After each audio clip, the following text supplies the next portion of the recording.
terminamos el show y bajo y se me acerca un hombre y me da la mano y me mantiene en la mano, dame la mano así y me dice, mi hermano, qué buen show, me gusta. Y luego me ala duro hacia él y así cerquita de mí me dice, ¿y tú qué haces si te meto una puñalada en este momento?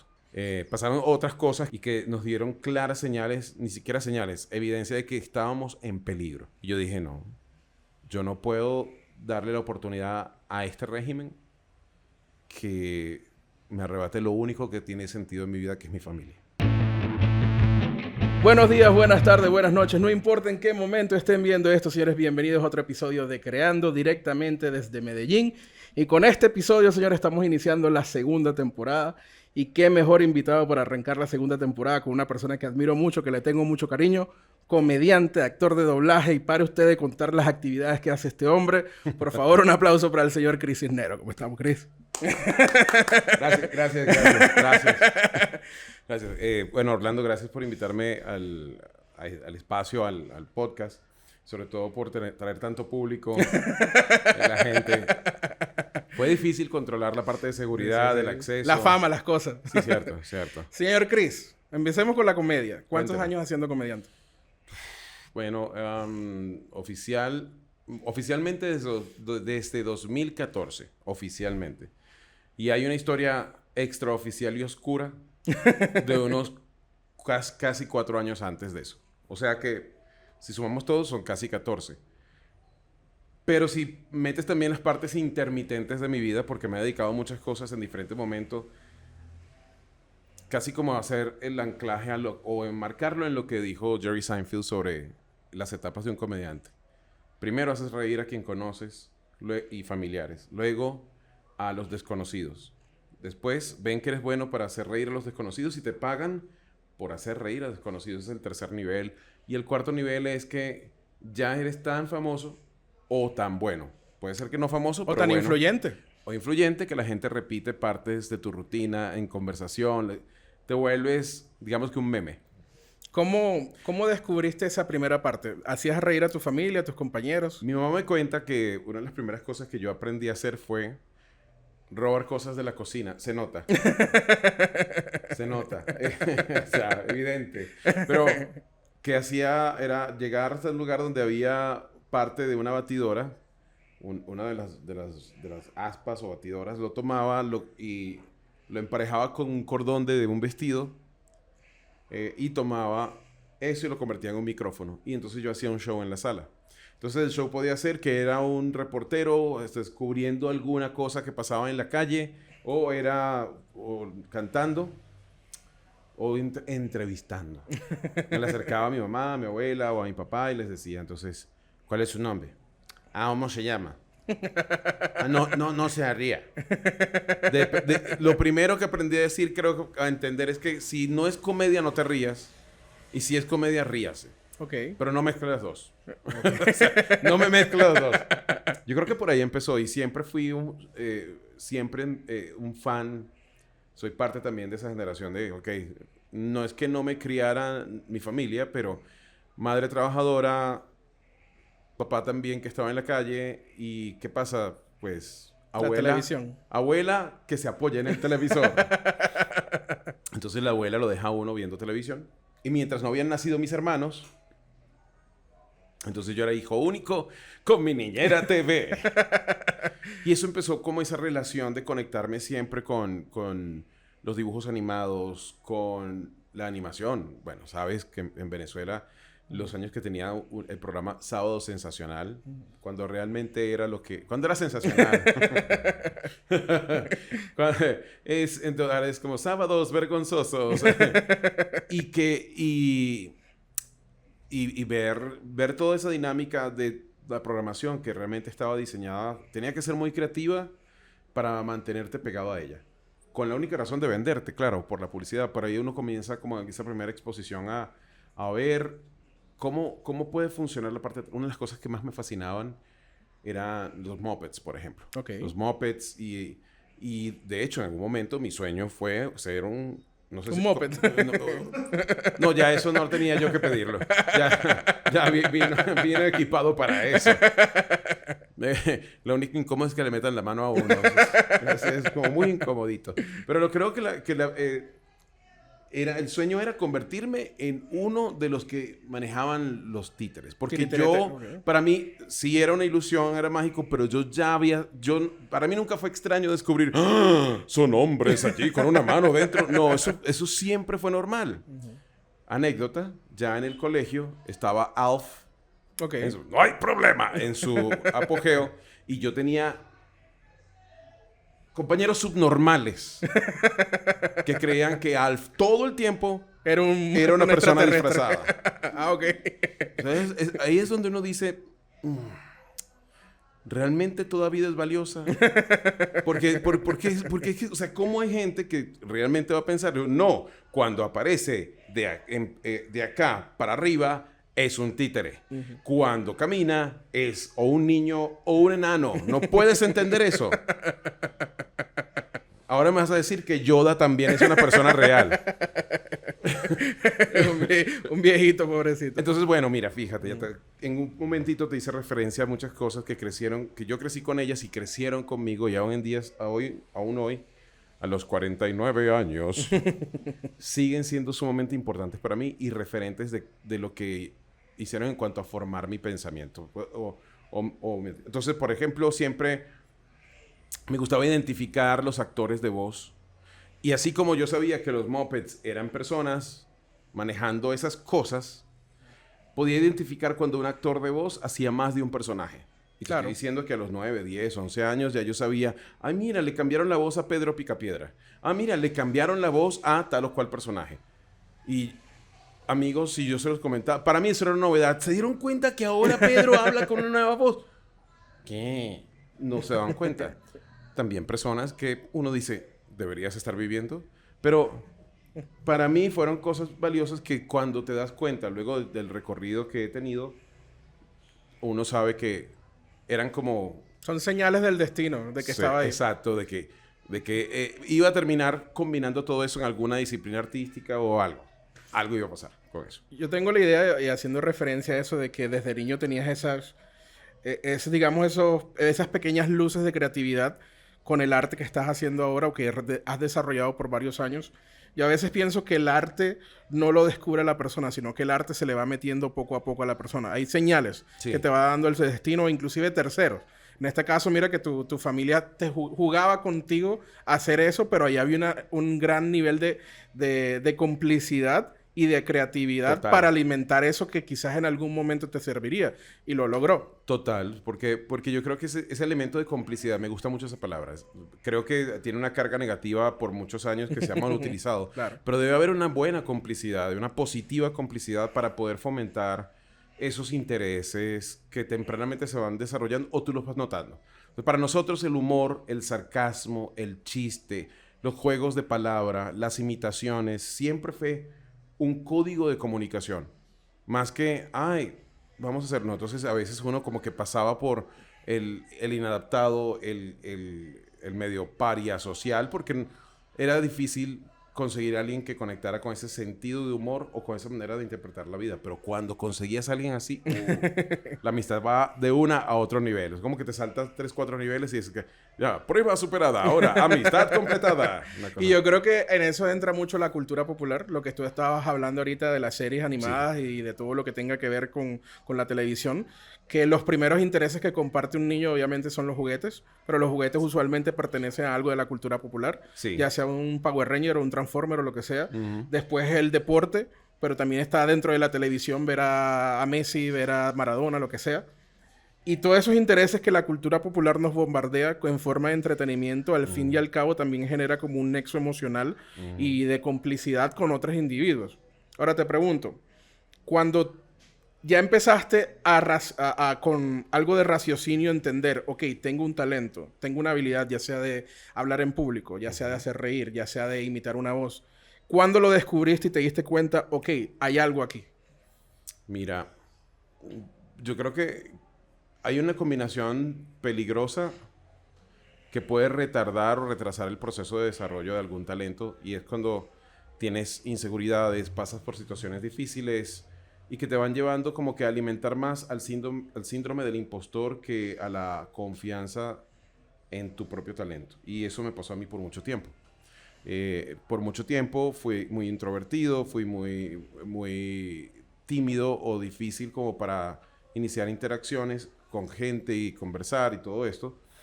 Y entonces escapaba mucho al mundo imaginario, escapaba mucho a cualquier cosa que pudiera consumir que me estimulara la imaginación, pero no sustancias.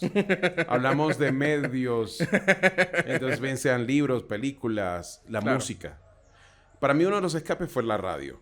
Y la radio también siempre informó o empezó como a formar ese otro proceso que fue ese, el de usar la voz. Entonces yo empecé a darme cuenta que yo podía imitar a los locutores. Escuchaba y los podía imitar. Que podía incluso cantar y cantar como ciertos cantantes. Y eso empezó a como a desbloquear algunas cosas. Y obviamente el primer escenario que tiene uno es el salón de clases. Claro. Y allí en el salón de clases uno comienza a darse cuenta que puede ser el centro de atención fácilmente si destacas con esa manera. No, y que también, si la matemática no me falla, tú creciste en una de las épocas donde el entretenimiento y la cultura popular tuvo uno de los auges más grandes, que fue en los 80. Claro, sí. Entonces, el hecho de que tú pudieras traducir todo lo que veías desde afuera y lo llevabas a un salón de clases para poder lucir con él, seguramente te daba un estatus, ya sea como el payaso de la clase, ya sea como uno de los populares, ya sea como uno del montón de los que tú hablabas ahorita de compartir intereses propios. Y eso es algo muy bonito cuando la gente utiliza sus talentos para comunicarse y relacionarse. Total, sí. Eso fue... De hecho, si hablamos de, por ejemplo, la palabra tan repetida, emprendimiento. ¿Cuál fue tu primer emprendimiento, Chris? Y uno de mis primeros emprendimientos fue dibujar. A mí me encantaba dibujar siempre. De hecho, tomé un curso por correspondencia que no terminé. Obviamente, déficit de atención. Muchas gracias otra vez. Pero comencé a explorar eso porque siempre me encantaba dibujar. De hecho, si conocen una serie Mazinger Z. Mazinger. El Mazinger. abuelo de los Power Rangers. Obviamente. Mazinger. Yo tenía una libreta donde mientras estaba el episodio, yo dibujaba al monstruo de la semana y lo dibujaba y mi reto era poder terminarlo antes de que Mazinger lo destruyera porque es la única forma en que lo puedes ver. Y entonces era, Mazinger, por favor, juega un poquito con él. No lo mates, me falta la pierna. Entonces... Pero entonces yo tenía como una colección de eso. Eso fue como evolucionando cuando yo descubro los cómics como más formalmente. Yo dije, wow, ¿qué tal si yo empiezo a hacer esto? Se me ocurrió un negocio de vender estos como parches, pero como no tenía ningún otro medio, lo que hacía era dibujar en cartulina, los dibujaba con creyón, marcadores, los enviaba para que los plastificaran, o sea, los pagaron allá se dice mucho la quincalla, ¿verdad? El kiosquito, quincalla, la tiendita, una papelería. Papelería para nuestros amigos de Colombia. Y allí, mandaba a plastificar toda la hoja completa. Los recortaba en la silueta y los vendía en el colegio. Es más, me fue tan bien que empecé a reclutar mis primeros vendedores. Y le digo, ok, muchachos, miren, yo se los doy aquí a 2 bolívares y ustedes los venden a 4. O Te volviste proveedor. Me volví proveedor. Hey, hermano, tengo lo que quieres. ¿A quién buscas? ¿Al Joker? ¿A Batman? Dime, yo no te lo tengo. Entonces, claro, eso... suspendieron el negocio porque se dieron cuenta de que una coordinadora pues mandó a que eso desapareciera. Entonces, es irónico que mira que arrancaste muy joven utilizando el arte y convirtiéndolo en oficio, tratando de ganar dinero con él, que es algo pues que todo artista sueña, vivir del arte. Sí. No solamente para poder enfocarse 100% en él, sino también pues tener una vida lo suficientemente decente para seguir creando. Te hago una pregunta, específicamente con el crecimiento. Yo lo veo así. Los niños usualmente son soñadores por naturaleza. Sueñan en lo que quieren ser cuando sean grandes. Sueñan al ver a su papá, a su mamá, a una persona en televisión. Lo que tú decías, tú querías ser parte de los titiriteros de los Muppets. Pero hay un proceso, yo lo veo como quizás de la adolescencia, la juventud temprana, donde los sueños del niño los mata el cinismo del adolescente. ¿Sentiste que en eso te pasó a ti? ¿En algún momento dejaste de ser creativo o de dejar de crear en la adolescencia o cerca de la juventud?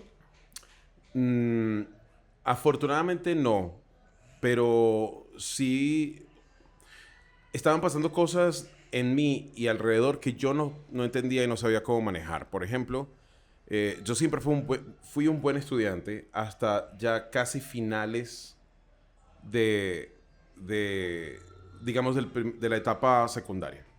Esa etapa comenzó como a ganarme el deseo de hacer algo no rígido, no estructurado, como que empezó a surgir eso, pero para ese momento, te estoy hablando de finales de los 80, principios de los 90, nadie hablaba de déficit de atención, nadie hablaba de neurodivergencia, nadie hablaba no, es que hay diferentes tipos de inteligencia.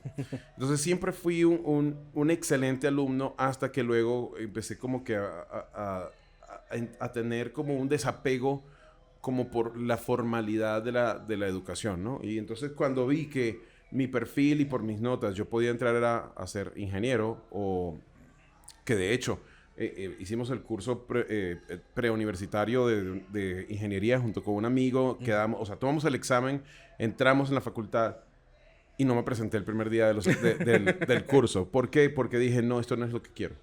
Okay. En algún momento de eso, véanse a guía divina, intuición interna, rebeldía o lo que sea, en algún momento de eso también estaban paralelos pasando situaciones difíciles familiares, tanto económicas como de relaciones.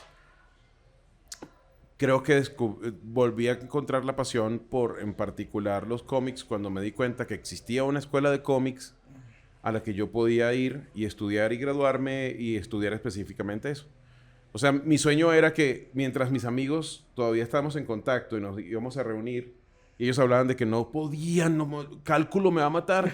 Y yo digo, y yo no puedo comprender por qué Hulk no puede derrotar al líder si tan solo es un tipo con un cerebro gigante. Y todos se quedaban mirando de qué. Porque nosotros teníamos materias como historia del cómic, historia del cómic 2, historia del cómic 3, anatomía, caricatura, ilustración comercial, y entonces guión para cómic, lenguaje visual, y eran cosas que no sabía que iba a utilizar más adelante, pero él era lo que antes del universo Marvel era una persona que le gustaba el cómic. Claro. Eras la excepción y no la regla. Entonces, te hago una pregunta específicamente con eso, antes de ir a la faceta de comediante. Sí. Tú que estudiaste el arte del cómic y te desarrollaste como creativo primeramente por ese lado. Sí.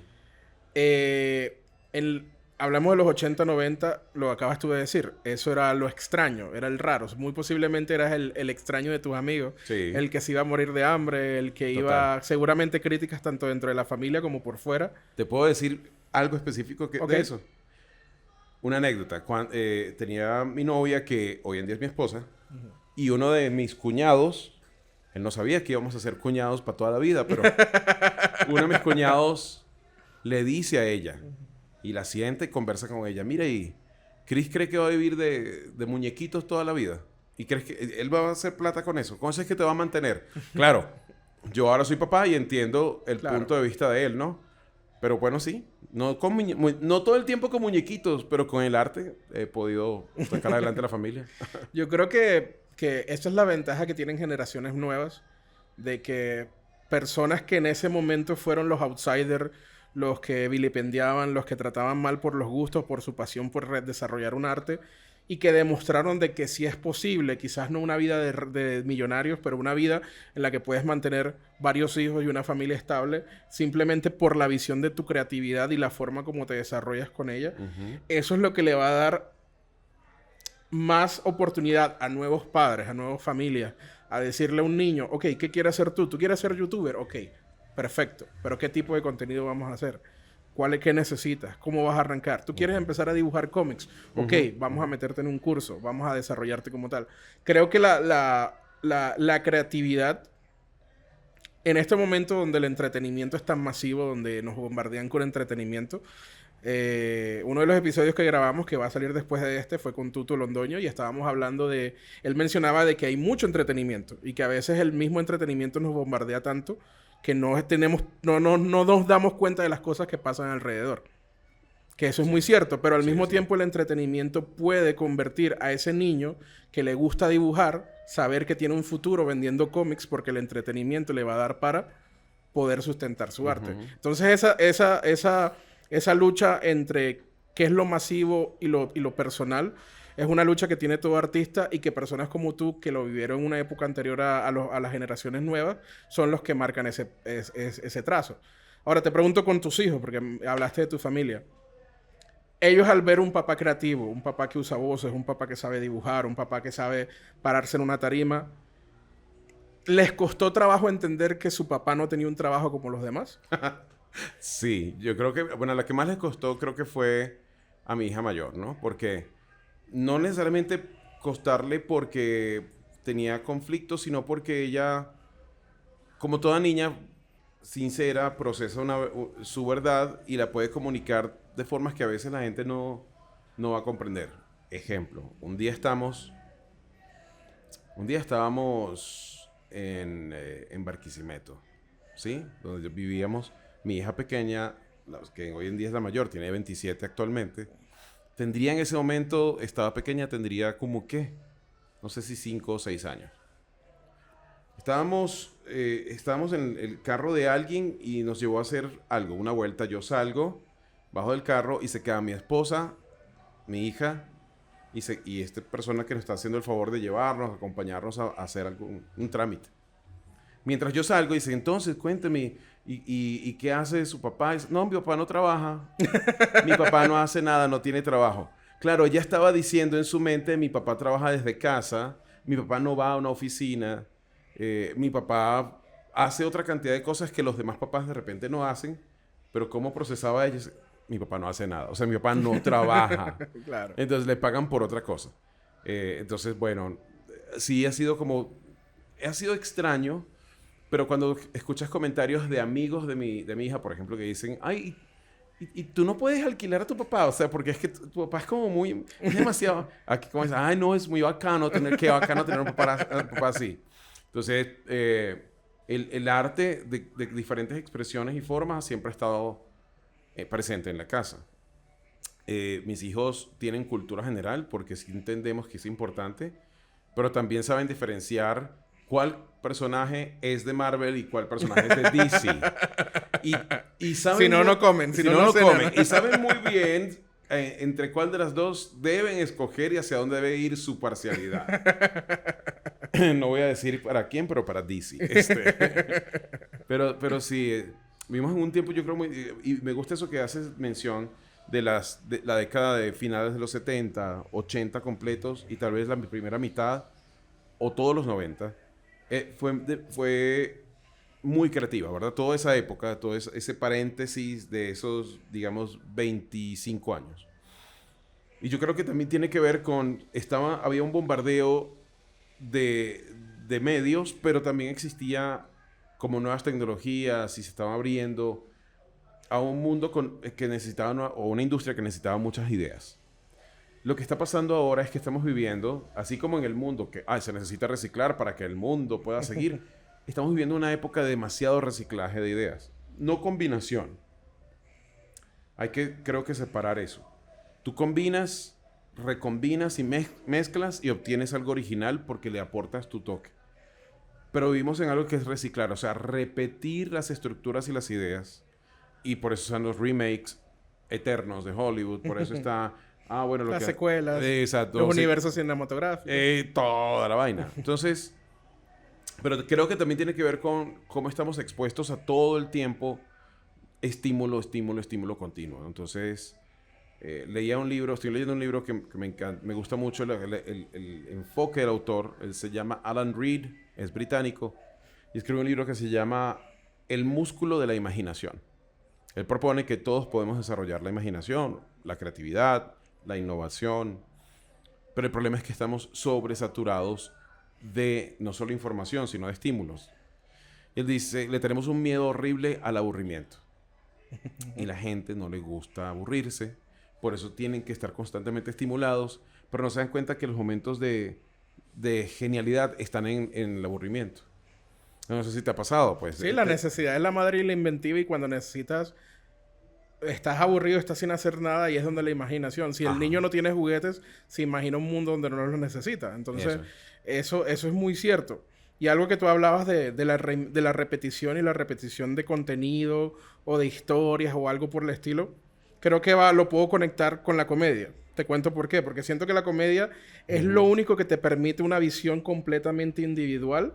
A pesar de que muchos podamos tener premisas similares, Sí. chistes similares, la visión humana que tiene, la experiencia humana de cada uno de nosotros es completamente distinta. Y es por eso que siento que el stand-up es una de los artes más individuales que existe y que es muy difícil de que yo me pare en un escenario, a pesar de que tú viviste en Venezuela, yo también, los dos emigramos, cuando yo me paro en un escenario y cuento uno de tus chistes, no va a pegar conmigo, porque fue tu experiencia humana y no la mía.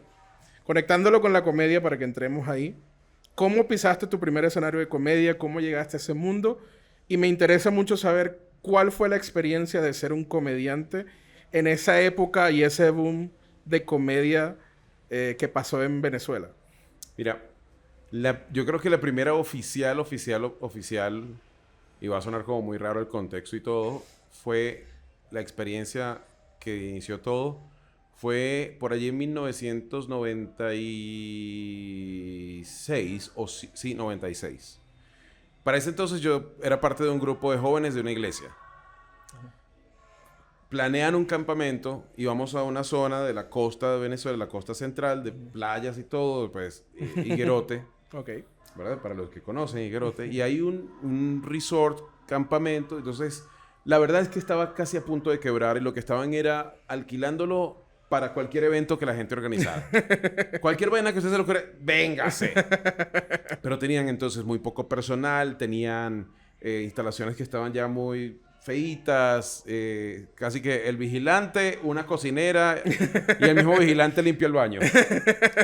Entonces, el poco presupuesto que teníamos para escaparnos y hacer un fin de semana de campamento, se fue que siguen alquilar un autobús, 2 buses para que llegaran. A mitad del camino, uno de los buses se accidenta, se quedó varado y la gente que ya venía apretadita en el primero se tiene que pasar para el segundo y terminamos el viaje todos encima uno del otro en el segundo bus. Llegamos al campamento. La comida se había quedado en el primer bus. Tuvieron que enviar a un grupo como de expedición a conseguir un mercadito o algo para comprar. Todo fue un desastre tras otro. Gente se intoxicó. Hay gente que casi se ahoga en la playa. Bueno, fue una cosa tan horrible que cuando venimos de regreso, ya en 2 buses, en el bus que me tocó a mí, yo empecé a hacer, porque yo imitaba al pastor de jóvenes, yo lo imitaba, él era norteamericano. Y yo lo imitaba, le hacía la voz y decía cómo hablaba y todo. Y entonces él decía, ¿qué fue lo que hizo Jim con nosotros? Esto es un campo de concentración. Y empiezo a darme cuenta que cada vez más hay atención de la gente y se convirtió en un show en el pasillo del bus. Y comienzo a imitarlo. Mira, Vale, nosotros venimos aquí. Él tenía un acento como extraño, sonaba medio norteamericano, a veces como un poquito como portugués. Pero era porque la esposa era italiana venezolana. Y tenía una mezcla así. Yo hablo, entiendo un poco, a veces mucho. Por ejemplo, él tenía problemas para nombrar las palabras de E, I. Entonces, cuando él pedía su peine, decía, honey, ¿has visto mi pene? Y ella le decía, amor, cariño, no. ¿Qué pasa? ¿No tienes mi pene? Y eso era real. Entonces yo empiezo a hacer esa imitación, se vuelve algo, y me agarra uno de los que tenía allí tiempo y me dice, hey, yo quiero que tú montes eso tenemos que hacerlo en el teatro allá, Se reunían ellos en un teatro que quedaba cerca de la Avenida Libertador en Caracas y el Teatro de Las Palmas era. Y ese teatro fue mi primer escenario. Y yo hice un show y de una vez el concepto era un programa de noticias muy amarillista que era Ocurrió Así. Ok, sí. Entonces Ocurrió Así que había recibido la denuncia del campamento del terror a donde habían llevado a estos jóvenes. Entonces tenemos las últimas noticias de lo que ocurrió en el campamento del terror. Y con nosotros, nuestro corresponsal. Y yo hacía todas las voces y hacía todos los personajes. Totalmente improvisado, 1 hora y media de show. Y eso fue lo que hice por primera vez. Y yo dije, no, aquí hay algo. Estudié teatro después de eso porque eso me abrió los ojos a lo que yo podía hacer. Un amigo que estaba, una amiga, perdón, que estaba allí, dijo, no, Chris, tienes que entrar a mi grupo de teatro. Estudié teatro, hice drama, hice comedia, siempre tirándome más hacia la comedia. Y luego estudié actuación de voz, o sea, aplicándolo a la producción radial y al mundo también que me fascinaba, que era la radio.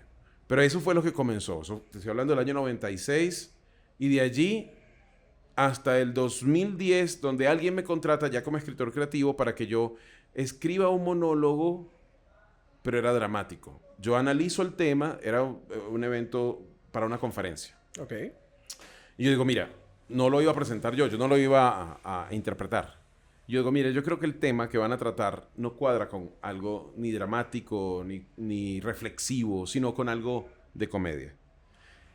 Me conecté con aquella oportunidad. Desde el 96 hasta ese 2010 yo no había hecho comedia y entonces dije, mira, o pues normalmente no, lo hacía Con los grupos, con los amigos. con grupos. El primer nivel que hablabas de ese primer nivel. Y ya yo estaba escribiendo, pero ya era más para conferencistas, más porque entrenaba en oratoria a personas también. Y entonces, mira, yo lo que puedo hacer es, vamos a hacer esto. Yo te voy a escribir el guión. Es más, ni siquiera te voy a cobrar lo que dijimos al principio. Te voy a cobrar una fracción, pero el guión queda conmigo. Y yo lo voy a presentar. Aceptaron, lo presenté, funcionó. De ahí me pidieron en más ambientes corporativos que llevara el monólogo. Y el año 2014, en la ciudad de Barquisimeto, hay un cambio de gobierno. El alcalde dice, fuera eso, que la feria, 7 días de rumba, de cerveza, de caña, como se dice allá y todo. Vamos a hacer ahora una feria cultural.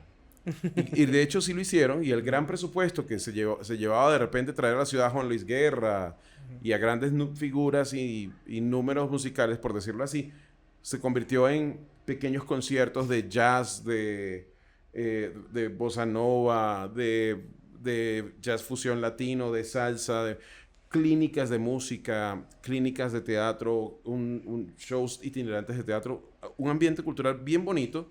Y dentro de eso a alguien, no sé quién, se le ocurrió un festival de comedia. Ok.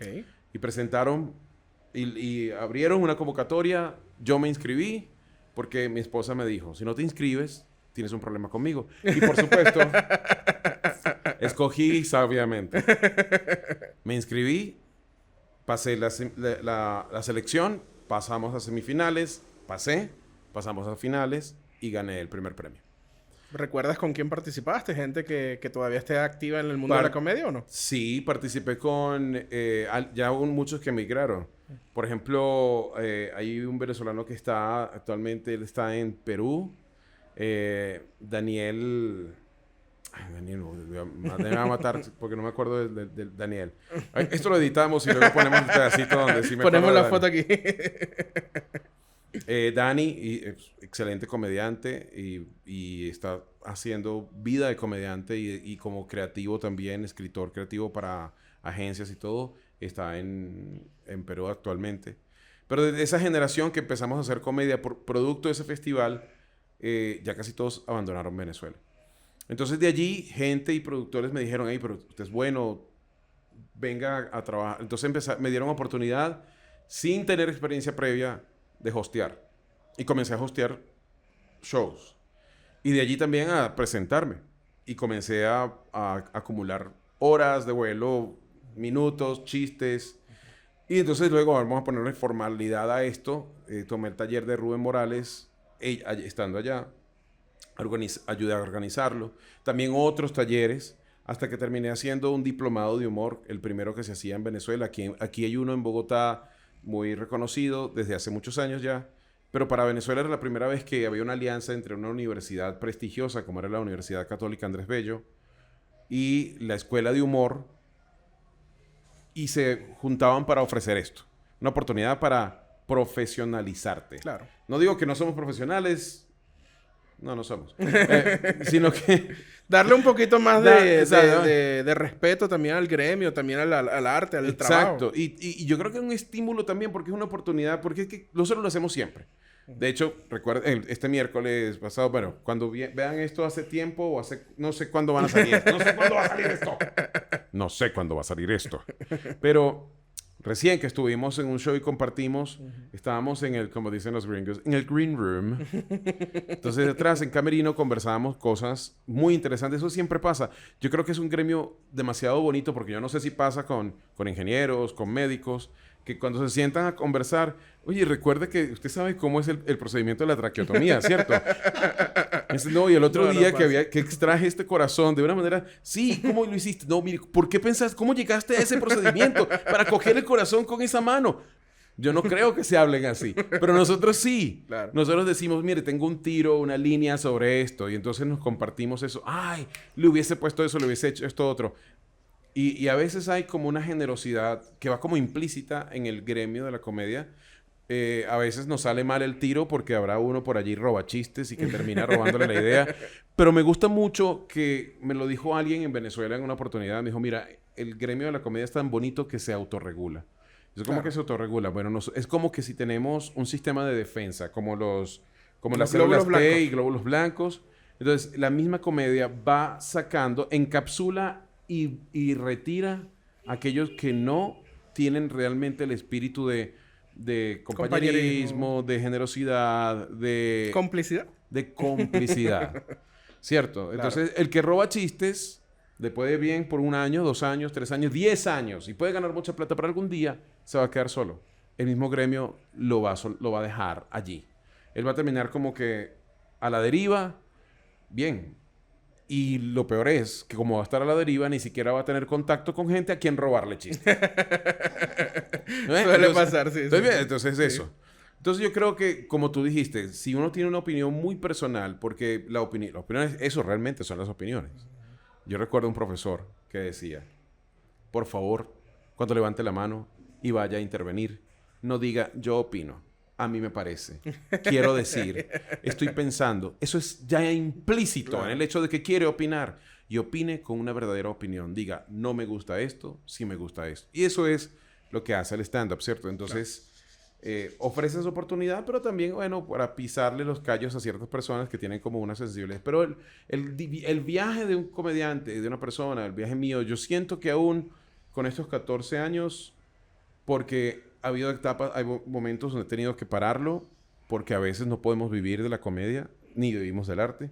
Nos toca emplearnos en algo completamente diferente y va a tocar hacer una pausa. Yo recuerdo que justo después de la pandemia me tocó hacer una pausa y en el grupo yo escribí, muchachos, voy a retirarme por un tiempo, voy a estar... Y fue como 1 año y medio. Y luego regresé otra vez. Y he regresado en diferentes capacidades, solamente presentándome, en otras produciendo, manejando espacios.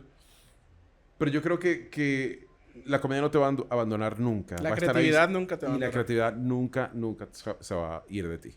Una de las cosas que te quería preguntar específicamente, siendo venezolano y ahora habiendo hecho comedia allá y habiendo hecho comedia aquí, haciendo comedia aquí, ¿cuál crees que sea la mayor diferencia entre las dos regiones en cómo abordan la comedia? Te doy un ejemplo. En mi consideración, creo que Venezuela tiene años luz por delante al hecho del oficio del comediante, de la realización de eventos, de la producción de eventos, de la globalización de giras. Aquí hay talentos muy grandes que apenas en este 2025 es que están pudiendo salir a otros países que no sea, digamos, Perú o Ecuador, que están cerca, sino que están yendo a España, que están yendo a Estados Unidos. Sí. Eso apenas está sucediendo. Sí. Algo que ya sucedía en Venezuela desde hace...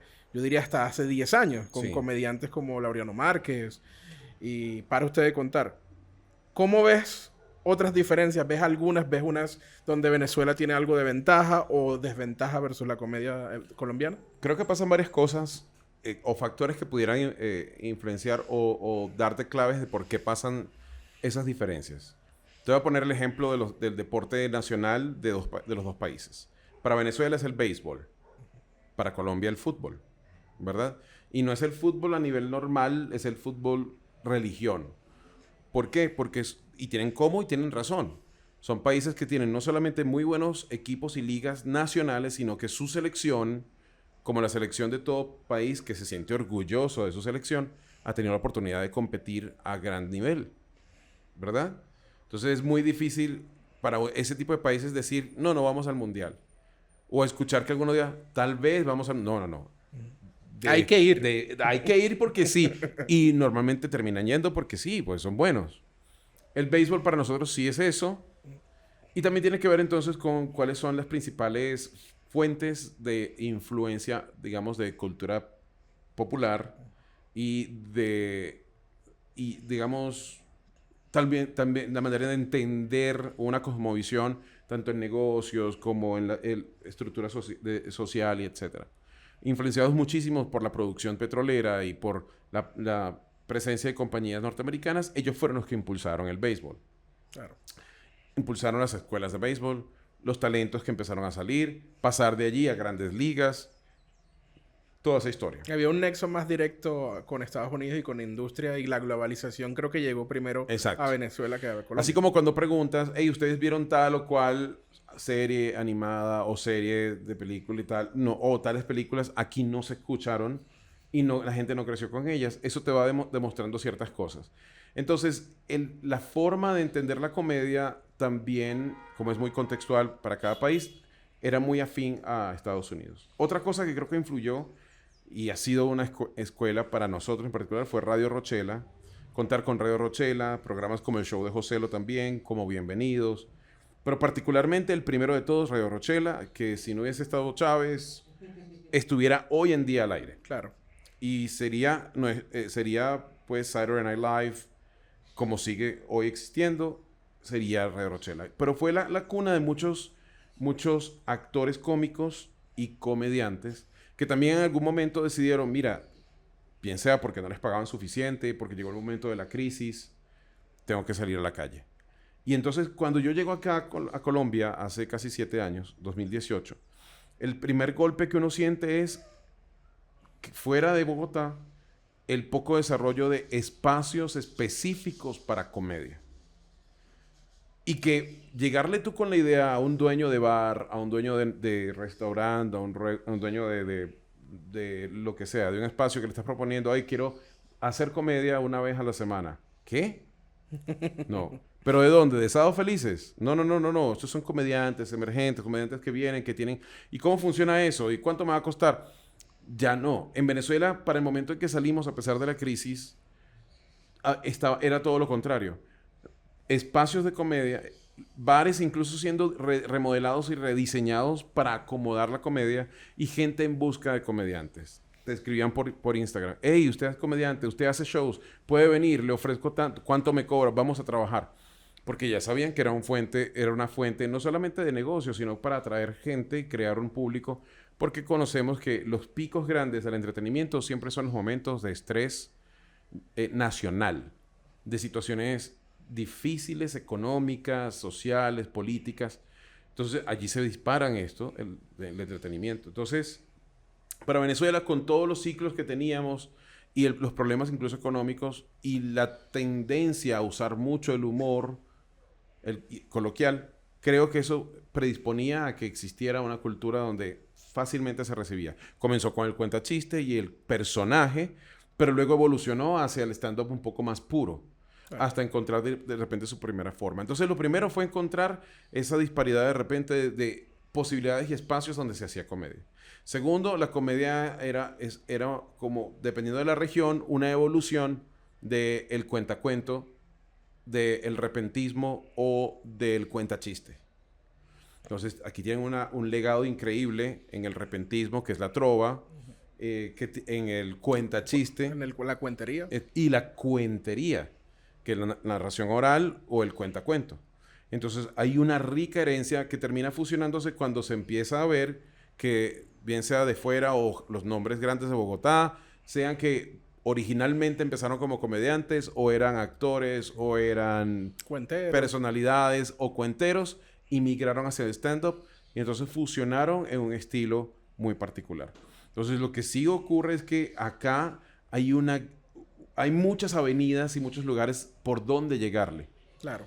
Claro, entonces, ¿qué ocurre? Que en Venezuela está ocurriendo tal vez ese efecto de, porque yo soy fan de LED, fan del George Harris, o sea, Led Varela, de George Harris, de Nacho. Entonces, porque soy fan de ellos, quiero hacer comedia como ellos. Entonces, es como que el único referente. Aquí es como que el oficio te llevó a indefectiblemente, irremediablemente, a caer en el stand-up comedy. Que creo que también es una de las grandes diferencias, es que lo decías tú debido a la crisis y también como siento yo, que me puedes corregir si estoy equivocado, pero yo siento que la comedia stand-up en Venezuela en los momentos de crisis también se volvió una voz para aquellas personas que querían escuchar críticas contra el gobierno, más allá de la crítica de la vecina, de la tía, Sí.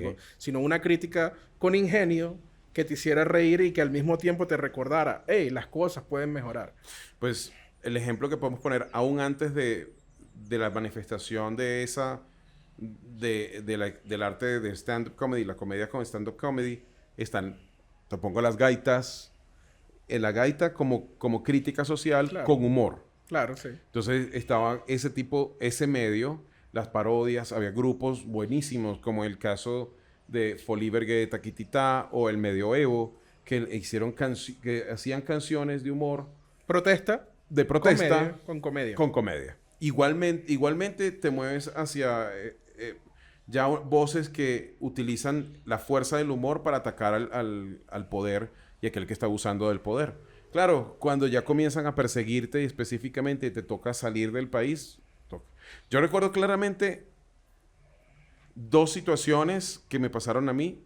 La última pudiera estar directamente relacionada con mi salida del país. Nunca supe específicamente si sí o no. Pero la primera, una de las primeras noches que hosteé yo en un lugar, era un bar de rock que estaban transformándolo en bar de comedia. Y recuerdo que una de las primeras noches que fui host, terminamos el show y bajo y se me acerca un hombre y me da la mano y me mantiene en la mano, dame la mano así y me dice, mi hermano, qué buen show, me gusta. Y luego me ala duro hacia él y así cerquita de mí me dice, ¿y tú qué haces si te meto una puñalada en este momento? Así, pero el rostro se le cambió, el man obviamente estaba muy borracho y así me dice, ¿y tú qué haces si yo te meto una puñalada aquí mismo? Porque tú te metiste con mi comandante, con Chávez. Y yo, ¿qué voy a hacer? Morirme, desangrarme. ¿Qué otra cosa puedo hacer? Así eso fue lo primero que me vino y el hombre se ríe. Me suelta la mano, ok, está bien, y me soltó. Esa es una experiencia real que tuvo que ver con un chiste político. Yo los evité mucho porque proliferaba tanto el chiste político que yo quería distinguirme por no ser así. Pero o se si lo volvió hacía, imposible. pero se volvió imposible. Se volvió imposible porque ya todo estaba manchado por la política y todo estaba manipulado, destruido por la política. Entonces, la siguiente situación fue una noche, yo tenía un show que empezó mensual, luego quincenal, luego era todos los sábados y teníamos en una pizzería de un hotel. Era como un mini centro comercial donde había un hotel, era más que todo, la actividad era en el hotel. Y comenzamos, la gente le gustó tanto que entonces ya era un espacio, llevaba comediantes de todo el país, estábamos allí y tenía una antesala musical. Nosotros comenzábamos el show normalmente a las 9 de la noche, pero de 7 a 9 tocaba un músico de la ciudad, llevaba su teclado, hey, ¿qué quieren escuchar? Les cantaba las canciones y tal. Mientras él recoge sus cables, me dice, hey, Chris, venga. Ve, lo puse paisa. Le dice, hey, mira, salió una oportunidad de un show privado, una fiesta. Era diciembre. Le dice, esa gente tiene plata. Yo le voy a pasar el número, te van a llamar. Tranquilo que sí, le van a pagar lo que usted pida. Y yo, perfecto, bien, vamos. Entonces, y ellos ya saben que usted sale de aquí a las 11 o 11:30. Porque la fiesta apenas a esa hora va a empezar. Empiezan como a las 10. Y eso es toda la noche. Y yo, bien. Salgo entonces del lugar porque habíamos coordinado todo. Llegamos y era una unidad cerrada de casas. Al final de la calle había como 4 o 5 casas. Como eran las últimas de esa calle, lo que hacían era como que cerrar el paso, sacaban mesas grandes, contrataban servicio como de banquete y esa era su fiesta. El amigo músico era el que proveía el sonido porque él también vivía allí y entonces eran como, digamos, 6 familias más invitados. Pongamos que había como unas 50, 60 personas. Yo me preparo, paso al micrófono y abro con este chiste. Bueno, ¿cómo están? Buenas noches. Para mí es un placer estar con ustedes. Y porque son ustedes. traje este look. Un corte especialmente para ustedes. Y todos se me quedan mirando así. La Venezuela ideal. Sin cabello. Referencia a Diosdado, que no queríamos que Diosdado estuviera. Se para un señor con un whisky en la mano y me dice, mira, si tú hablas otra vez de mi comandante, te voy a mandar para Ramo Verde. Yo digo, ok, otro borracho más, un heckler. Pasa mi amigo por detrás y me dice, él está con el gobierno. Es un coronel. Y yo, todos los colores. ¿Se acuerdan lo de la puñalada? Bueno, en la puñalada me sentí más cómodo. Eso, y dice, ¿por qué no es el de la puñalada, amigo? Y de hecho, esto yo nunca lo he contado así, que ha quedado, es la primera, estoy dando la exclusiva, porque nunca había quedado registrado eso, porque no sabía en ese momento cómo eso iba a afectar. Eso degeneró en varias cosas. Para empezar, esa misma noche quien tenía que pagarme era él. El que se paró a amenazarme. Y me dijo, ya estaba mucho más borracho al final. Me dijo, oh, mira, carajito, bueno, perdóname por la vaina de la amenaza. Yo no estoy... nada. Toma. Y tomó una propina, ñapa. Me pagó de más. Pero más adelante, meses después, me lo consigo en un viaje que hice entre esa ciudad que es Barquisimeto y Caracas, que ya estaba haciendo el diplomado de humor. Y fue, para mí eso fue lo escalofriante. No fue la amenaza de la fiesta, sino encontrármelo y las condiciones en que me lo encontré. En el viaje y las menciones que hizo. Fueron como 3 meses después mentira, 7 meses después del evento de lo que había pasado, porque eso fue como, digamos que por julio del siguiente año. Eso había pasado en diciembre. Y nos encontramos en una parada de carretera, estoy comprando unas cosas y siento que alguien se me para porque se habían bajado de una camioneta blindada, escoltas y todo, se para él. Y él dice, oye, yo te conozco. Y yo lo veo, me quedo impactado, le digo, sí, yo sé. Ah, tú echaste chistes en mi casa, yo me acuerdo, claro que sí, yo te amenacé, ¿no? Tranquilo, no, tranquilo, no te va a pasar nada, tranquilo, ¿no? Pero lo que me heló la sangre fue... Tú vas para Caracas, ¿cierto? Sí, tú estás viajando a Caracas. Bueno, nos vemos. Por eso estoy en Colombia. Es en serio, por eso estoy en Colombia. Pasaron otras cosas que aquí sí no voy a contar, que sí pasaron y que nos dieron claras señales, ni siquiera señales, evidencia de que estábamos en peligro. Y yo dije, no, yo no puedo darle la oportunidad a este régimen que me arrebate lo único que tiene sentido en mi vida, que es mi familia. Claro. Y es doloroso el hecho de que... No, tranquilo. No, yo entiendo. No es la primera vez que me cuentas esta historia y cada vez que me la cuentas me da un gran dolor porque... el espíritu venezolano... Yo que viví allá, que soy colombiano, que tengo papeles allá, que tengo papeles aquí, que viví mi niñez y mi adolescencia allá y volví un adulto ya. Lo más bonito del venezolano es el espíritu que tiene contra la adversidad. Cómo utiliza el humor hasta en los peores momentos. Es una cosa que yo admiro en demasía. Sí. Personas que esta semana no tienen luz y al día siguiente tienen un chiste al respecto.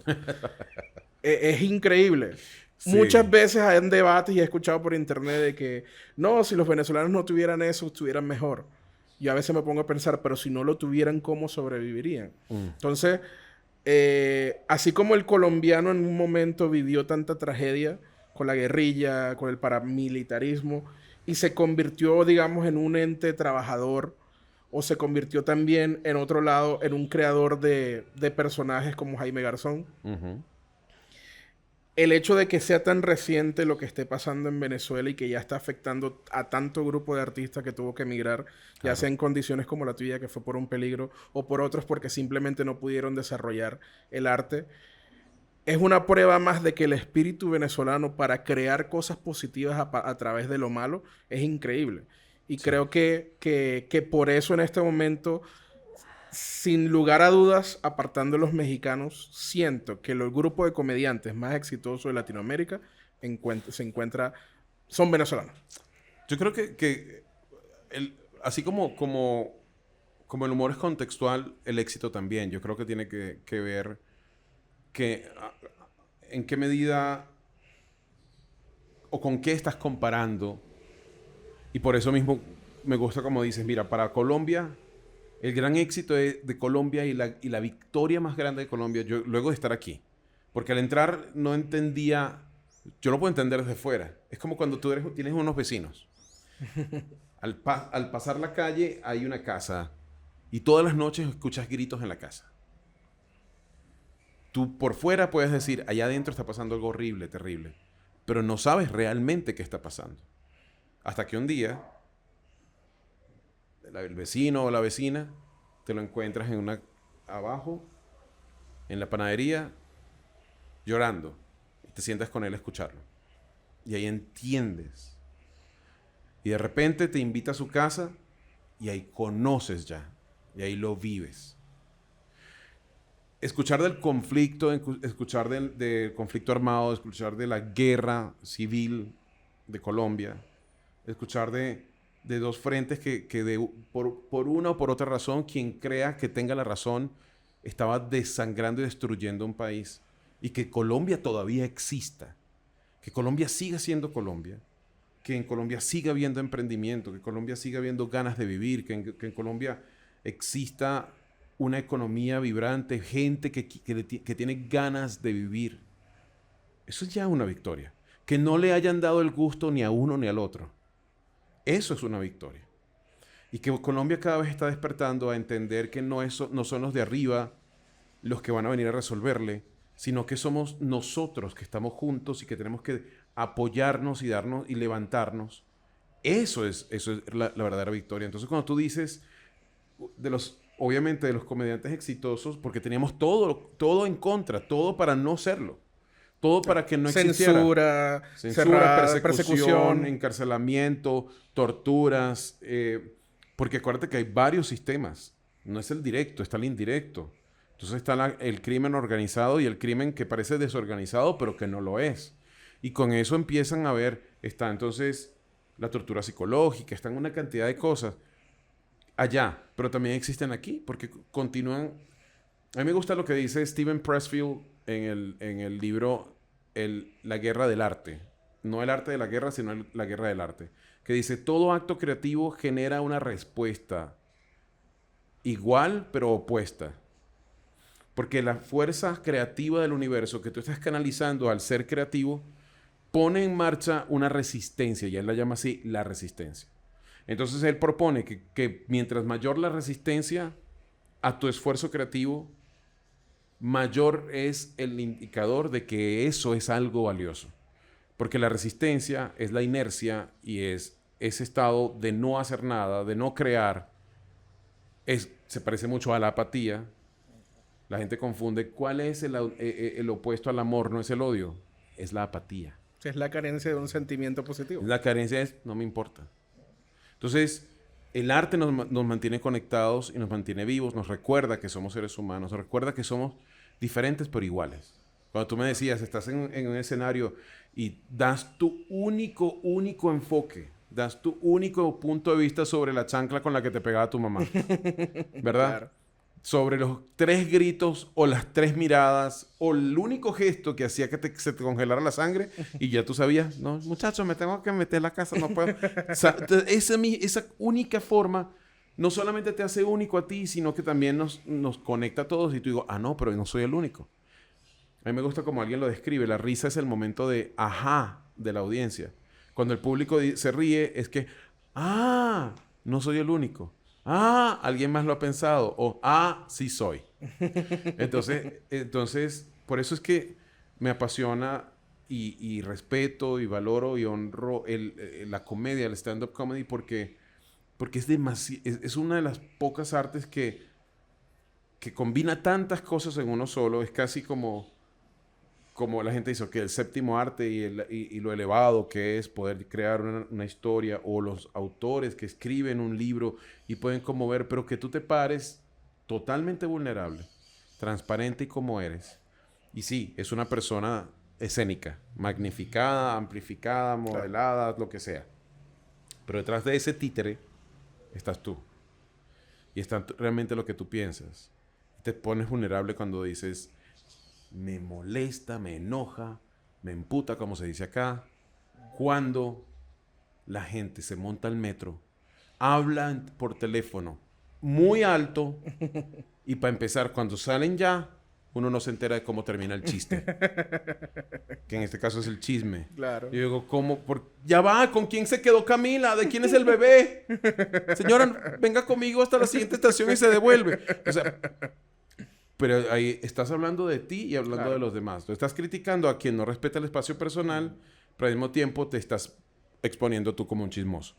Claro. Eso, hay vulnerabilidad. Hay vulnerabilidad. Eso me parece a mí mágico. Que yo creo que si hacemos un círculo como comenzamos, tú eres tu títere y el titiritero al mismo tiempo. Sí. Porque tú eres la voz, vas a una realidad, pero lo que se monta en el escenario eres tú de una versión distinta. Así es. Exagerada, amplificada, disminuida, pero al mismo tiempo. Antes de hacerte la última pregunta, donde vamos a hablar sobre el doblaje de voz, porque sería una falta de respeto de mi parte teniendo un hombre de 1000 voces y no pedirle voces. Estoy de acuerdo. Te tengo que agradecer algo. Hace creo que fue el año pasado, año y medio, no recuerdo, hace creo que más, 2 años, Sí. más o menos. Hicimos un show en Bogotá. Sí. Fuimos tú, fue el señor Walty. No lo nombres, por favor.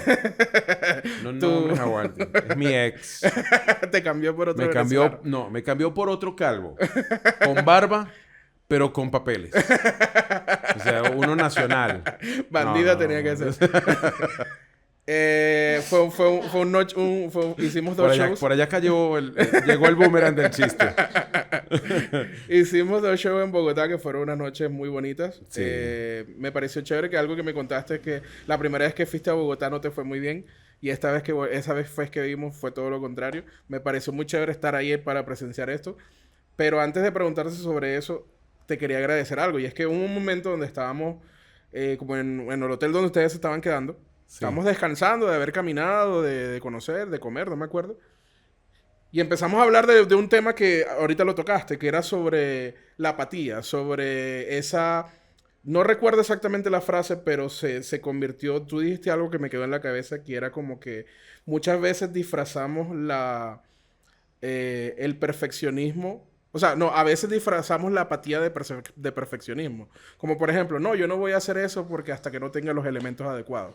Okay. No voy a iniciar un podcast porque no tengo cámara, no tengo las luces. No voy a pararme en un escenario porque todavía no he hecho un curso.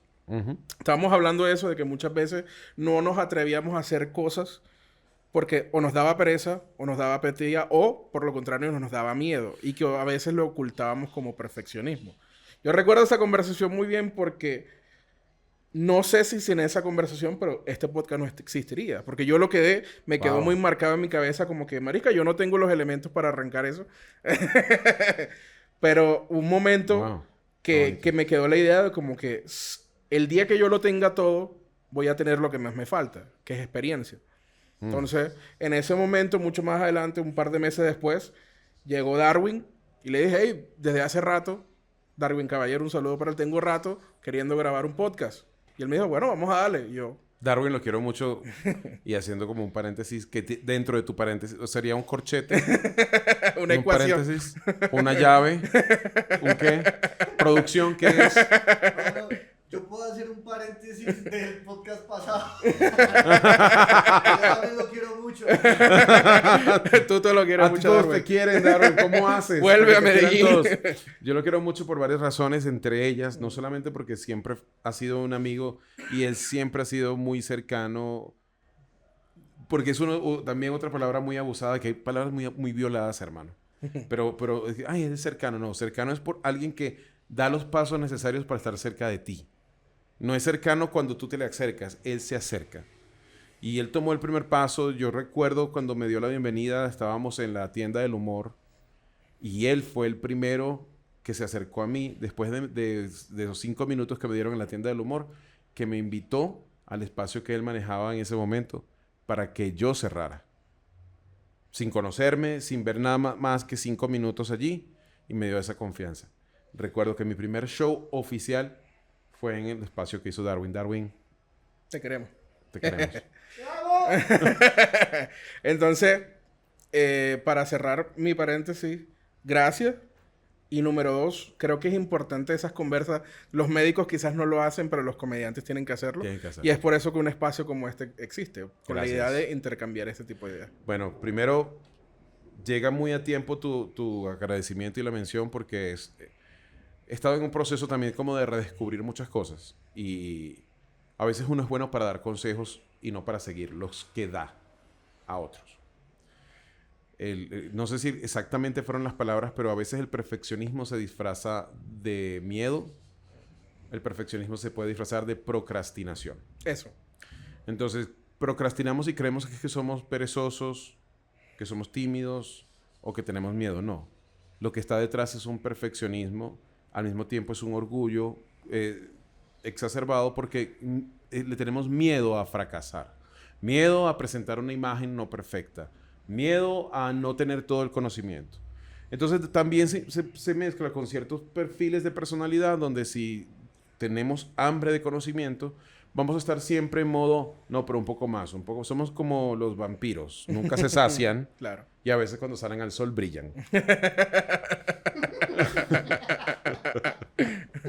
Pero es un hambre eterna, es un hambre insaciable. Y uno tiene que aprender a decir, no, me lanzo y hago esto, o sea, sin importar cómo caiga. Tiene que ser así. Eso uno lo aprende en la comedia y lo aprende pues en otras disciplinas artísticas, pero es fácil decírselo a otros, no seguirlo. Yo, por ejemplo, tengo un podcast engavetado desde la pandemia. Y por engavetarlo, se dañó el disco duro donde tenía como 8 entrevistas de gente espectacular y nunca los pude recuperar. Pero me enseñó que si voy a hacer algo hay que hacerlo y que no importa. Aprendemos en el camino, viene la gente que tiene que venir y mira, ya estás en tu segunda temporada. Bravo, bravo. Todavía se nos mete la bulla de afuera. Pronto el estudio.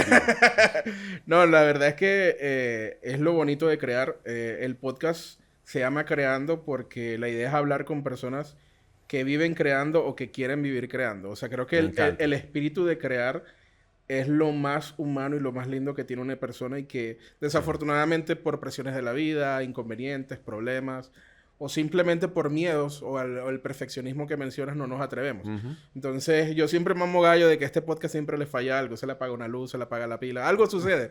Pero eso... Está grabando, por cierto. Sí, está grabando. Se imaginan que fueron los primeros 5 minutos y luego... Hubo un comentario, dicen que no hay que leer los buenos comentarios ni tampoco los malos porque no hay que creérselos, pero hubo un comentario que leí hace poquito donde había una conversa con Lucho Gardiazabal y un comentario dijo, muy buen contenido, no importa que se le haya dado el audio, lo que está dentro es lo importante. Y yo creo que ese es el espíritu de cualquier persona que quiere crear. Eso es muy valioso, porque fíjate que, bueno, yo porque vengo de la parte también de producción de audio, el audio visual va primero que el visual porque es más importante. Claro. Pero cuando alguien te dice, a pesar de eso, porque está comprobado, han hecho experimentos, subes un video de mala calidad visual, pero de excelente audio, la gente lo ve hasta el final.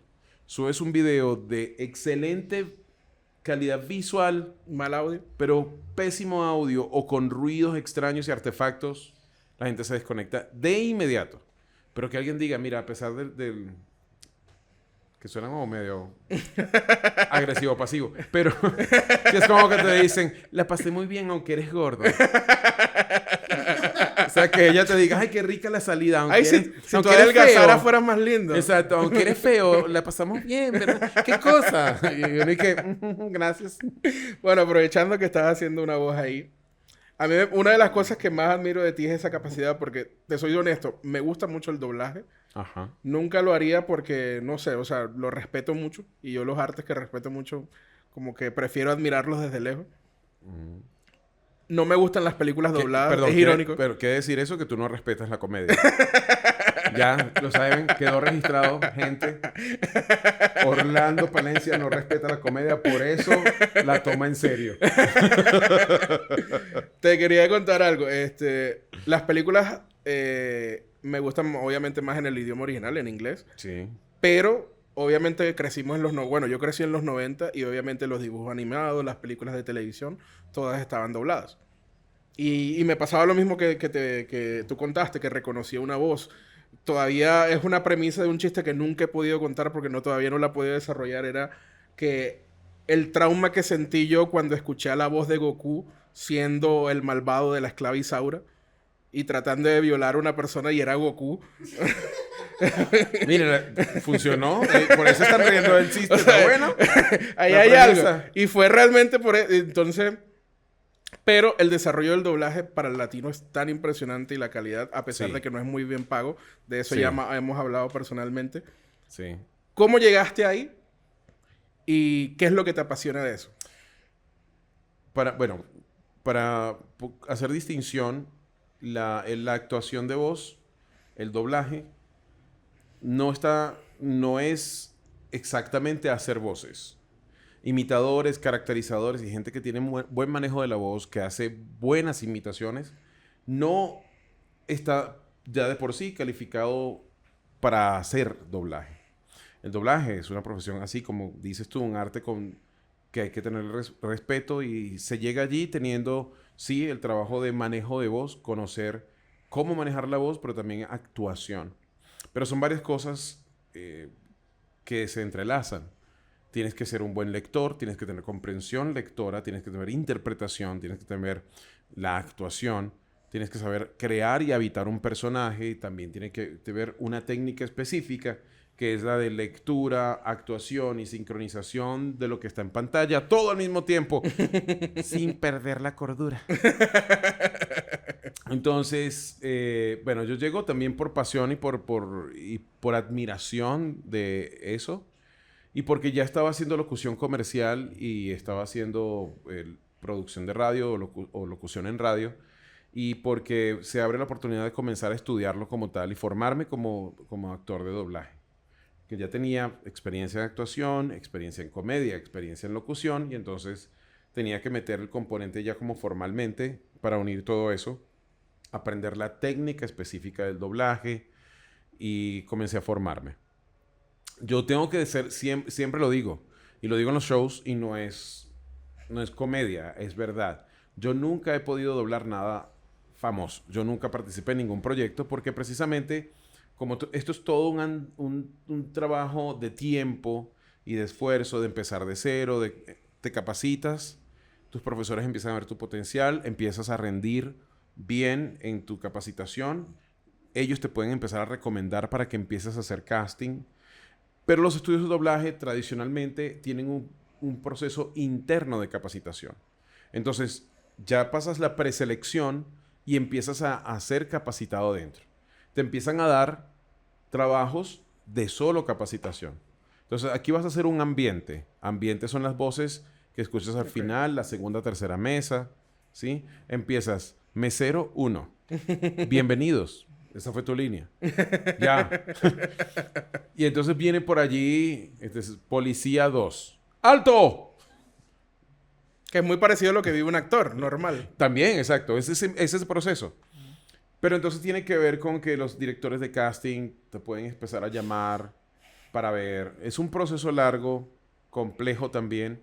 Y a veces sí, depende de a quién conoces, quién te apadrina, quién te puede dar la entrada y también de quién y tu propio talento que tú vayas a demostrar. Todas estas cosas se fueron presentando junto con el deterioro tanto de la economía como de la situación política en Venezuela y con empezar a ver que en algún momento íbamos a tener que salir del país y no dio como para empezar a hacer una carrera, digamos, clara y profesional allí. La formación la tenía experiencia haciendo trabajos y comencé a trabajar para clientes de fuera y comencé a hacer la localización de contenidos ya para productoras específicas de materiales educativos, lo que se llama e-learning, lo que es el trabajo de doblaje para canales de YouTube. Y allí encontré un nicho en el que me fue muy bien y llegué a trabajar por unos 5 o 6 años para canales de doblaje, para canales de animación o contenido que era originalmente en inglés y yo los localizaba. Entonces, claro, eso te lleva constantemente a ejercitar esto y aplicar todas esas habilidades que son la creación de personajes, la generación de voces originales o imitar voces, porque a veces te piden, trata que la voz sea lo más posible, sobre todo cuando tratas de localizar contenidos educativos o corporativos, para que si el presidente de la compañía, hi, my name is James, y de repente lo dobla a alguien, hi, my name is James. O sea, hola, mi nombre es Jaime. Y vengo a enseñarte cómo trabajamos aquí. Entonces es como que la gente, esa no es su voz. Pero sí, entonces sí me tocó hacer algunos papeles pequeños y cosas, y cuando estaba como empezando a aclarar el panorama, iba a empezar a entrar, en verdad, tuve que salir del país. Entonces, yo he seguido mi formación continua con tanto formación a distancia en línea como completé un diplomado de locución y doblaje. Pero más que todo eso te da es la práctica y el trabajo que hagas. Pude aquí en Colombia equipar mi estudio en casa. Entonces cuento con cabina, con micrófono y con los equipos para hacer trabajo profesional desde casa. Y me ha permitido hacer trabajos comerciales de locución, de doblaje, de localización, de audiolibros, que es como, puedo decir, es una rama de la actuación de voz, porque ahí tienes que ser, por ejemplo, me tocó en un libro, uno de los libros que escribió C.S. Lewis, fuera de las Crónicas de Narnia, escribió un libro que se llama Hasta que no tengamos rostro. Y en ese libro hay múltiples personajes. La narradora principal es una princesa ya anciana, que está escribiendo sus memorias. Entonces tienes que hacer múltiples voces y hay como capas. Eso me gusta mucho. Ese tipo de trabajo me encanta. Entonces empieza el libro con algo como... Lo que estoy a punto de contar es algo que viví hace muchos años. Recuerdo la primera vez que mi padre nos llamó a mí y a mi hermana. Y nosotras estábamos muy contentas por entrar a la sala del trono. Poco compartía con nosotros, pero nos amaba. Entonces, ahí empieza ella. Entonces, no es una voz femenina del todo. Es una voz con una cierta afectación y le das una caracterización para que tú puedas distinguir el personaje. Pero luego tienes que recordar más o menos cómo lo hiciste porque viene esa voz joven, adolescente. El cuerpo de la historia se desarrolla así. Ella no vuelve a ser anciana sino hasta el final del libro. Entonces, allí es donde tienes que aprender a diferenciar. Entonces tiene una hermana, ya te da información de que tienes que hacer una voz diferente. Entonces era, vamos, nos llama papá ante el trono, corre. ¿Por qué me tienes que apurar? Yo voy cuando quiera. Ya son dos hermanas. Pero entonces estaba un esclavo que es asignado a ellas y le llamaban el zorro. Y era muy sabio. Entonces ya sabes que es una voz que tiene que hablar. Era un griego que había sido un guerrero, pero lo vencieron, se convirtió en esclavo, pero por su gran conocimiento de filosofía y de historia lo hicieron el tutor de las niñas. Entonces es un hombre que va a comunicar fortaleza, pero al mismo tiempo dulzura y sabiduría. Ternura, pero con firmeza. Niñas, ya saben que tienen que aprender este poema para recitarlo ante la corte. Y dices, sí, pero no queremos. No es opcional. Mis niñas saben que las amo, ¿verdad? Claro que sí, zorro. Entonces, obedezcan. Entonces ya es otra forma. Entonces, a mí me fascina eso porque te da suficiente información y material para crear un personaje, para habitarlo y para actuarlo. Que ahí está la interpretación de la lectura. Correcto. Y la actuación. Y entonces, como yo digo en el show, soy actor de voz porque la cara y el cuerpo no me dio para actuar de otra manera. Entonces actúo. Por eso también estoy a la orden alquilo mi voz para notas de voz. No puedes conquistar a esa chica, no la sacas ni para salchipapas. Contáctame, yo envío las notas de voz por ti. Sí, porque también yo tengo esa teoría que la gente hay que educarla, así como nos educaban para usar un computador. Usar la voz. Pero la voz en celulares también, o sea, porque es que horrible. La gente agarra el celular y manda la nota de voz por la parte de arribita y no por la parte de abajo o por el frente. No es un video, es una... A veces me provoca. Yo se lo envío. Pero no puedo. Chris, para despedir el episodio, de las voces que has interpretado, quizás no, como tú dices, no son famosas, pero que podamos ver. ¿Dónde podrían buscar una para que vean tu trabajo? Esa sería la primera pregunta. Ok. Vamos con esa. Respóndeme. ¿Dónde podrían ir ellos a ver tu trabajo? Ok, de dos formas. Pueden, si quieren, pueden ir ese libro que les mencioné está disponible en Amazon. En Audible, que es la plataforma de audiolibros de Amazon. Ustedes van a buscar hasta que no tengamos rostro de C.S. Lewis y él les aparece una muestra de la narración, de la lectura. Sin comprarlo, lo van a poder escuchar por 3 minutos, creo, o por 5, y van a poder escuchar parte del trabajo de las diferentes voces. Hay canales de YouTube para los que yo trabajaba. Hay uno que se llama Game Tunes en español, pero particularmente tendrían que buscar los videos de hace 2 años para atrás. Y de 2 años para atrás van a encontrar videos donde yo hacía hasta 10 o 12 personajes diferentes. Cualquier cosa lo vamos a dar en el link del perfil. Te voy a pasar el link y lo ponemos acá en la descripción. Te puedo seguir diciendo que, por ejemplo, este es jugador y este es veterano, que era otro de los personajes. Y este es el caballero, un señor muy afectado porque es muy educado. Y yo soy señor Queso y me encanta todo lo que tiene que ver con juegos. ¡Cállese, señor Queso! Está bien, me voy a callar. Así más o menos era mi día y es como tener como esquizofrenia, pero que te paguen por eso. Ahora, última pregunta. El top 5 de voces de personajes que no interpretaste oficialmente, pero que te gustaría interpretar y que tienes tu versión de ellos. Obviamente, el mejor superhéroe que existe y que existirá se llama Batman. No acepto comentarios por esa parte. Batman, y me gustaría interpretar tanto a Batman como al Joker. Me encantaría hacer esa dupla. Sí, me gustaría. Entonces... Hola, Bruce Wayne. Gusto conocerla, señorita. Y ese es Bruce Wayne. Así es. Pero... Y luego pasa... Alfred, prepara el batimóvil. Algo está pasando. Tengo que actuar. Sería más o menos así. Entonces se interpreta... Sí, hay un monólogo muy bueno que está en Killing Joke. Y es el monólogo final. Batman le dice al Joker, le dice... No sé qué te pasó. No sé... que te rompió, pero yo puedo ayudarte, déjame ayudarte. Yo puedo hacerte regresar, volver de donde fuiste. No sé qué te quebró, pero juntos podemos hacer algo, porque si no, vamos a terminar matándonos uno al otro. Es la única opción. Y el Joker le dice, es muy tarde. Creo que no puedo volver. Oye, esto me hace recordar un chiste, sí. Hay 2 lunáticos en un asilo, ¿sí? Y ya no quieren seguir allí, quieren escapar, pero no pueden. Entonces uno le dice, subamos a la azotea. Sí, en la azotea podemos llegar hasta el borde del techo y saltar hasta otro edificio. Se ponen de acuerdo esa noche y suben los 2 cuando de repente se dan cuenta que la brecha entre los 2 edificios es demasiado grande. Entonces uno le dice al otro, no podemos saltar, está demasiado lejos. Y el otro le dice, no te preocupes, tengo una linterna aquí. Yo enciendo la linterna y tú podrás pasar sobre el haz de luz como si fuera un puente. Y el otro se le queda mirando así como que, ¿tú crees que soy loco? Yo sé lo que vas a hacer. Cuando vaya a mitad de camino vas a apagar la linterna.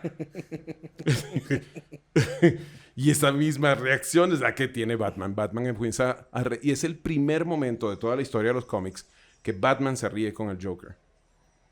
El último panel se ve la risa y se escucha aparentemente solo la risa de Batman y pareciera que él... Que le rompe el cuello.